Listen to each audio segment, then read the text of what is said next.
अस्सलाम वालेकुम नाज़रीन, मैं हूं रिजवान शहजाद और मेरे साथ मौजूद हैं फ़याज़ महमूद। इस वक्त अमेरिका में बहुत सारी चीज़ें एक साथ चल रही हैं। कहीं टैरिफ की जंग चल रही है, कहीं मास डिपोटेशन का मामला चल रहा है और कहीं इस तरह की और चीज़ें चल रही हैं कि जो किसी न किसी तरह से जो अमेरिकन सोसाइटी है उसको पे दर पे हिट कर रही हैं। ट्रंप जो है वो पूरी फोर्स के साथ बहुत सारे कामों में जुटे हुए हैं, लेकिन अब उन्होंने एक बहुत अहम ऐलान किया है और वो ऐलान कुछ और नहीं बल्कि ये है कि अगर आप मेरी एक शर्त मानते हैं तो मैं आपको घर दे दूंगा। ये क्या कंडीशन है और क्या इसके बाद कहाँ घर मिलेगा, ये सारी तफसीलात फ़याज़ महमूद साहब हमारे साथ शेयर करेंगे। तो फ़याज़ साहब, ये क्या मामला है और इसको खुशखबरी ताबीर किया जाए, इसको क्या समझा जाए?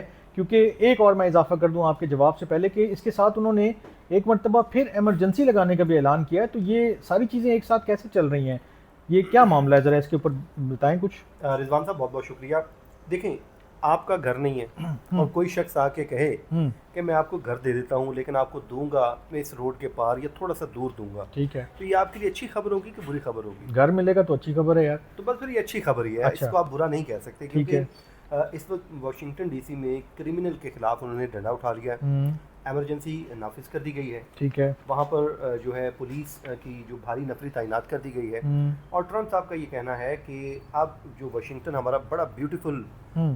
जो दारुल हुकूमत था हम्म। वो बड़ा गंदा हो गया, ये उनके अल्फाज ठीक हैं। है। तो वो कहते हैं कि अब हमने इस गन को साफ़ करना है, और गन को साफ़ करने के लिए एक तो वो कहते हैं कि हमने जितने भी क्रिमिनल हैं हम्म। इनका रास्ता बंद करना है, ठीक है। इनको पकड़ना है और इनको जेलों में डालना नहीं, है। लेकिन वो बेघर अफराद को क्रिमिनल कह रहे हैं या नहीं, मैं इसमें कोई बताता हूँ, तफरीक कर रहे दो हैं वो? मुख्तलिफ चीज़ें। अच्छा। एक क्रिमिनल है हम्म। जिनके खिलाफ तो वो कहते हैं कि उनको मैं पकड़ूंगा और जेलों में डालूंगा। ठीक है। उसके लिए वो कहते हैं हम फौज भी लगाएंगे, उस पर डिफेंस मिनिस्टर की बाकायदा स्टेटमेंट भी आ गई है। ठीक है। और ये एमरजेंसी जो है मुख्तलिफ शहरों तक इसको फैलाया जा रहा है, और जिसमें कहा जा रहा है कि और भी शहरों को शामिल किया जा रहा है, और इसके साथ ही साथ इन तमाम तर चीज़ों में लाए। अच्छा, दूसरे वो लोग हैं जो बेघर लोग हैं, ठीक है। जो वाशिंगटन की सड़कों पर लेटे हुए हैं, ठीक है। जिन्होंने गन फैलाया हुआ है। वो कहते हैं कि यार ये इन्होंने हमारा जो शहर है इसका माहौल ख़राब कर रखा है, तो इसलिए इन लोगों को हम यहाँ से निकालेंगे। ठीक है। निकालने के बाद इनको हम दूर जाके रिहाइशें ज़रूर देंगे, ठीक है। और उनमें से जो क्रिमिनल होंगे उनको हम जेलों में डाल देंगे, जो गैर कानूनी होंगे उनको हम डिपोर्ट कर देंगे, छांटी करेंगे मतलब वो। ठीक है। और जो लोग जेन्युइन होंगे, बेघर होंगे, उसको हुकूमत जो वो देगी, रिहाइश देगी। यानी कि ये एक तरह से कैपिटल की सफाई भी है और क्रिमिनल्स की पकड़ भी है, साथ लोगों को घर देने का ऐलान भी है। तो एक ही गो में वो काफ़ी सारे काम करना चाह रहे हैं। और इसमें आपको क्या लगता है कि कितनी हद तक जो है वो चीज़ें आगे बढ़ रही हैं आसानी के साथ, या उनको रेजिस्टेंस भी कोई फेस हो रही है? देखें, इस वक्त जो एमरजेंसी नाफिज की गई है और उस पर बल्कि ट्रंप इंतजामिया को तो आके आज एक वजाहत भी देनी पड़ी है। ठीक है। उस पर वजाहत ये दी गई है कि कोई अमेरिका में मार्शल लॉ नहीं लगाने जा रहे, क्योंकि ये बातें हो रही थी कि शायद ये कोई मार्शल लॉ की एक फॉर्म है कि जब रियासती इदारे मौजूद हैं, पुलिस मौजूद है, तो फिर ये आपको एमरजेंसी नाफिज करने की क्या ज़रूरत है। नेशनल गार्ड और भी नेशनल उन्होंने गार्ड तैनात के किए। 800 के दस्ते जी, तैनात जी, किए जी, गए जी। हैं। उसके बाद फिर वाशिंगटन के जो महकमा पुलिस का वो वफाक का कंट्रोल में दे दिया है, ताकि जो लाकानूनियत है इसका वो कहते हैं कि हम यानी ये मुकाबला जैसे करते उन्होंने हैं। बॉर्डर पे, एक तो देखें ना इंप्रेशन ये आता है कि बॉर्डर पे उन्होंने इमरजेंसी नाफिज की तो वहाँ हर चीज़ स्टैंड स्टिल पे आ गई कि कोई ऐसे काम ही नहीं हो रहा, कुछ नहीं हो रहा, कोई बंदा अंदर नहीं आ सकता, कोई बाहर नहीं जा सकता। तो ये उस किस्म की इमरजेंसी नहीं ऐसे ही है क्योंकि या उसी तरह की है? मुझे ये वो ये तो उससे भी ज़्यादा सख्त है। अच्छा। क्योंकि ये वो जो तशबीह दे रहे हैं उन लोगों के खिलाफ जिनके खिलाफ ये इमरजेंसी है, वो कहते हैं कि वो खूनख्वार हैं, और दूसरा उनको वो जो है पुरतशद्दुद मुजरिम करार दे रहे हैं। वो अच्छा। कहते हैं ये खूनख्वार लोग हैं जो यहाँ पर आके शहर के ऊपर काबिज हो चुके हैं, वाशिंगटन के ऊपर। वो कहते हैं ये काबजीन हैं जिनके खिलाफ हम ये कार्रवाई कर रहे हैं, और ये अमन अमान और अवामी तहफ़्फ़ुज़ की लेकिन बहाली के इसमें लिए अब हम ये प्लान रेजिस्टेंस कर रहे हैं। कहाँ से आ रहा है? मुझे तो लगता है कि एक तो डेमोक्रेट्स हैं जो उनकी मुखालिफ पार्टी हैं, बाकी भी कोई ग्रुप्स हैं, शायद उन्होंने भी कोई वो बात की है कि जी ये जो इंसानी हकूक़ की तंजीमें हैं वो तो आपको पता है हमेशा की तरह पहले भी बोलती हैं, अब भी बोल रही हैं, और एक बार वो फिर खुल के सामने आए और उन्होंने इसकी मुखालफत की है। वो कहते हैं कि इस पूरी आड़ में जो लोग यहाँ पर बेचारे रह रहे हैं, जिन लोगों को हुकूमत ने कुछ चीज़ें देनी थी या कुछ वादे किए थे, अब उनको ये उठा के या तो जेलों में डाल देंगे। और वो तो यहाँ तक कह रहे हैं कि जिनको ये रिहाइश देने की बातें कर रहे हैं, रिहाइशी उनको भी नहीं मिलनी। जो पकड़ा गया वो बेचारा कहते हैं कि खजल ख्वार हो गया, मारा गया। ठीक है।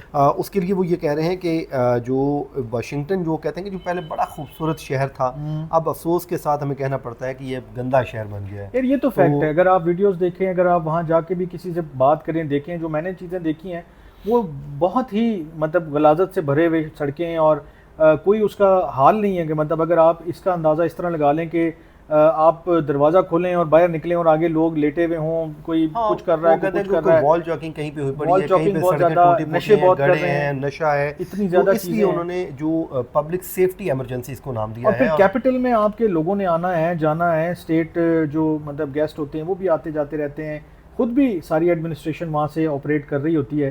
तो एक लिहाज से तो मैं समझता हूँ कि ये ठीक है कि उनको वो करना चाहिए, और अगर वो वाकई उनको घर दे देते हैं इस शर्त के ऊपर कि आप यहाँ से हट जाएं, आप यहाँ से बाहर हो जाएं, तो फिर इसमें तो कोई गलत बात तो नहीं है ऐसे ही। वैसे। और वो बड़ी सख्ती कर रहे हैं, बल्कि उन्होंने तो जब ये स्टेटमेंट दी कि अब कोई यहाँ पर मिस्टर नाइस गाय नहीं होगा, तो इस पे असल में इंसानी हकूक़ की जो तंजीमें हैं वो बोली हैं, और जो समाजी हलके हैं वो एक नई बहस को उन्होंने जन्म दिया। वो कहते हैं कि यार ये तो हमारे जो बुनियादी इंसानी हकूक़ हैं जो आइन हमें फ्राहम करता था यूएस का, वो छीनने के मुतरादिफ है कि 800 दस्ते इन्होंने लगा दिए हैं। उसके बाद जो डिफेंस मिनिस्टर फ़ौज लगाने की बातें कर रहे हैं, तो ये तो एक मार्शल लॉ की ही फॉर्म है। तो लेकिन उस पर जो अटॉर्नी जनरल है उनकी स्टेटमेंट भी आई है, वो कहते हैं कि कोई मार्शल लॉ नहीं है, बल्कि ये कानून नाफिज करने की कोशिश है, और वो उन मुजरिमों के खिलाफ जिन्होंने वाशिंगटन डीसी का माहौल ख़राब कर रखा है, हुलिया बिगाड़ा हुआ है कुल मिलाकर जो है। वहाँ पे हो ये रहा है कि स्नैचिंग की वारदातें बहुत बढ़ गई हैं, लोगों का जीना मुहाल कर दिया गया था। तो इस अच्छा, वजह ये से वो क्राइम कहते हैं की कि बात ट्रंप ने भी की है, लेकिन मैं इसके साथ एक और स्टेटमेंट देख रहा था जो वहाँ के वाशिंगटन डीसी के ऑफिशियल्स हैं, वो चूँकि डेमोक्रेट्स हैं, तो वो कहते हैं कि क्राइम रेट तो पिछले 30 सालों में सबसे कम तरीन सतह के ऊपर है इस वक्त, और ये कोई बुनियाद नहीं है आपके इस ऑपरेशन की सारी चीज़ों की। लेकिन मेरे ख्याल में ट्रंप उसको शायद मिक्सअप कर गए हैं, वरना उनका असल जो हदफ है वो इस दफ़ा होमलेस जो लोग लेटे हुए हैं, जो बहुत सारी जगहों पे ऑक्यूपाइड हैं, उनको सिर्फ रिमूव करना है, और उसके लिए शायद ये सारी जो है वो कार्रवाई कर रहे हैं। उन लोगों ने एहतजाज भी किया है, वाइट हाउस के सामने जाके लोग इकट्ठे हुए, वहाँ पे प्रोटेस्ट किया गया, लेकिन वहाँ पे शहरियों ने भी लोग तो कह रहे हैं वो शहरी आए हैं, ठीक है, लेकिन ज़ाहिर है डेफिनेटली ये वही लोग हैं जो होमलेस लोग हैं, या फिर वो लोग जिनको अब जो कहते हैं कि हीट फील हो रही है कि अब उनका नंबर लगने वाला है। तो बहरहाल ट्रंप कह ज़रूर रहे हैं कि वो रिहाइश देंगे, जब देंगे सब हम भी देखेंगे। तो ये तो वो बात आपने कर दी कि तेरे वादे पर जिए हम हैं, पर ये जान झूठ जाना, ये क्या वो था, दूसरी लाइन तो मुझे याद नहीं आ रही, लेकिन बहरहाल उनके वादे पे एतबार करना कोई है मुनासिब काम कि वो कर देंगे अपना वादा पूरा? आपको क्या लगता है? देखें, जहाँ पे उनको कोई पैसे से नजर आएंगे वादा पूरा हो जाएगा, वरना नहीं होगा। नहीं, इसमें तो कोई होमलेसनेस से क्या मिलेगा यार, बेघर लोगों से उनको क्या मिलेगा? उनको तो अभी तक तो उनका प्लान यही है कि उन्होंने वाशिंगटन को होमलेस लोगों से बात करना है, और मेरे ख्याल में इसमें पॉलिटिकल भी ऑब्जेक्टिव्स होते हैं कि जब आप इस तरह की चीज़ें करते हैं तो अपने वोटर्स को, अपने सपोर्टर्स को अपील कर रहे होते हैं, और आइंदा मिड टर्म इलेक्शन आ रहे हैं, उससे पहले पहले बहुत सारी चीज़ें आपने गिनवानी है कि हमने ये भी साफ़ किया, वो भी साफ़ किया, इमिग्रेंट्स को रोका, उसके बाद होमलेसनेस से जो है वो क्लीन किया, क्राइम को जो है वो कंट्रोल किया, क्योंकि अब उन्होंने न्यूयॉर्क भी जाना है, वो जो ज़ोहरान ममदानी वाला मामला है उसके ऊपर भी उन्होंने काफ़ी सारी चीज़ें ठानी हुई हैं, वो खुद पर्सनली फ़ोन कर रहे हैं जो कैंडिडेट आ रहे हैं इनसे, ज़ोहरान ममदानी से। तो ये मेरे ख्याल में सारी ओवरऑल वो जो पॉलिटिकल एक पुश है उसको भी उन्होंने अपने दिमाग में रखा हुआ है, वो बिल्कुल, और ये सारी चीज़ें आगे लेकर चल रहे हैं। तो मेरे ख्याल में आज की डिस्कशन को यहीं ख़त्म करते हैं। आज के व्लॉग से इतना ही, आइंदा भी इसके ऊपर नज़र रखेंगे, देखेंगे क्या अपडेट्स आती हैं, आपके साथ शेयर भी करते रहेंगे। अपना बहुत ख्याल रखिएगा, अल्लाह ने के बाद।